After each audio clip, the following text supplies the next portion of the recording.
माझी समजोडी तुला ठाऊक हाय ग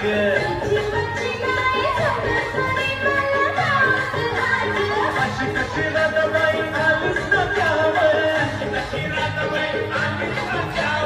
पदर नाही खांद्यावर तुझं पदर नाही खांद्यावर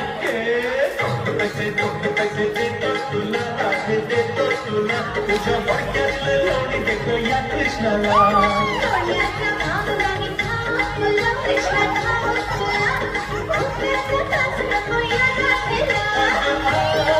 तुझी माझ्याशी गाठ नको फिरवू तू लाल पागोटे गुलाबी शेला चिंध्या काटा गेला जीव झाला